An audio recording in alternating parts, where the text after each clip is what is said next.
ಸಖತ್ ಖಾರ ಬಣ್ಣ ಮತ್ತು ರುಚಿ ಆಚಿ ಚಿಲ್ಲಿ ಪೌಡರ್. ಛಲವಾದಿ ನಾರಾಯಣಸ್ವಾಮಿ ಕಿಡಿಕಾರಿದ್ದಾರೆ. ಪ್ರಿಯಾಂಕರ್ಗೆ ಸುಳ್ಳು ಹೇಳೋದ್ರಲ್ಲಿ ನಿಸ್ಸೀಮರಾಗಿದ್ದಾರೆ. ಅವರು ಹೇಳಿರೋದೆಲ್ಲ ಬರೀ ಸುಳ್ಳು ಅಂತ ವಾಗ್ದಾಳಿ ನಡೆಸಿದ್ದಾರೆ. ಪಥಸಂಚಲನ ಮಾಡಲು ಬಿಡಲ್ಲ ಅಂತ ಹೇಳಿದ್ರು. ಅಧಿಕಾರ ಇದ್ದಿದ್ರೆ ಆರ್ಎಸ್ಎಸ್ ನಿಷೇಧವನ್ನ ಮಾಡ್ತೀವಿ ಅಂದಿದ್ರು. ಆದ್ರೆ ಅವರಿಂದ ಏನೂ ಮಾಡಲು ಕೂಡ ಸಾಧ್ಯವಾಗಲಿಲ್ಲ ಅಂತ ಎಂಎಲ್ಸಿ ಛಲವಾದ ನಾರಾಯಣಸ್ವಾಮಿ ಇದೀಗ ಪ್ರಿಯಾಂಕರ್ಗೆ ವಿರುದ್ಧ ಸಾಕಷ್ಟು ವಾಗ್ದಾಳಿಯನ್ನ ನಡೆಸಿದ್ದಾರೆ. ಅಂದ್ರೆ ಈ ಹಿಂದೆ ಪ್ರಿಯಾಂಕರ್ಗೆ ಅವರು ಒಂದು ಸಿಎಂ ಸಿದ್ದರಾಮಯ್ಯನವರಿಗೆ ಒಂದು ಪತ್ರವನ್ನ ಬರೆದಿದ್ರು. ಸರ್ಕಾರಿ ಜಾಗಗಳಲ್ಲಿ ಆರ್ಎಸ್ಎಸ್ ಚಟುವಟಿಕೆಗಳನ್ನ ನಿಷೇಧವನ್ನ ಮಾಡಬೇಕು ಅಂತ ಪ್ರಿಯಾಂಕರ್ಗೆ ಅವರು ಈಗಾಗಲೇ ಒಂದು ಪತ್ರವನ್ನ ಬರೆದಿದ್ರು. ಯಾಕೆಂದ್ರೆ ಆರ್ಎಸ್ಎಸ್ ಚಟುವಟಿಕೆಗಳನ್ನ ನಡೆಸ್ತಾ ಇದ್ದಂತಹ ಸಂದರ್ಭದಲ್ಲಿ ಹಲವಾರು ದುಸ್ಸಾಹಸಗಳನ್ನ ಮಾಡ್ತಾರೆ.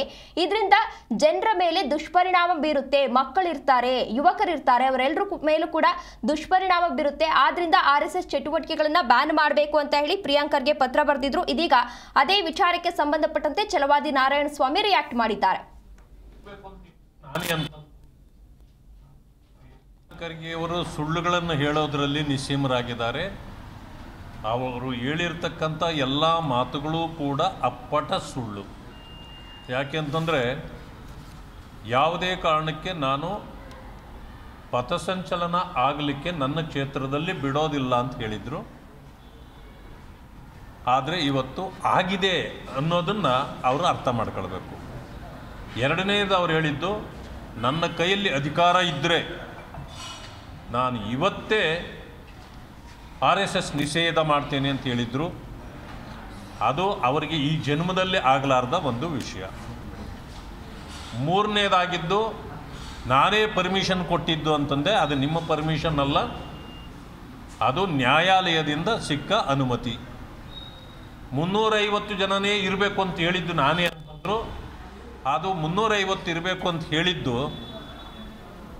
ನ್ಯಾಯಾಲಯ.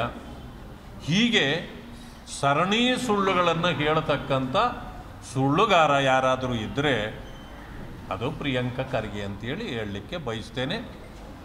ಅವರು ಅದೇನು ನಾನು ಮೊದಲೇ ಹೇಳಿಬಿಟ್ಟಿದ್ದೇನೆ,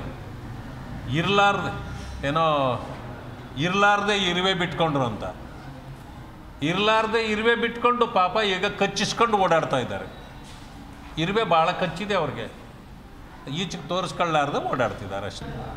ಪ್ರಿಯಾಂಕಾ ಖರ್ಗೆ ಅವರು ಸುಳ್ಳುಗಳನ್ನು ಹೇಳೋದ್ರಲ್ಲಿ ನಿಸ್ಸೀಮರಾಗಿದ್ದಾರೆ. ಅವರು ಹೇಳಿರ್ತಕ್ಕಂಥ ಎಲ್ಲ ಮಾತುಗಳು ಕೂಡ ಅಪ್ಪಟ ಸುಳ್ಳು.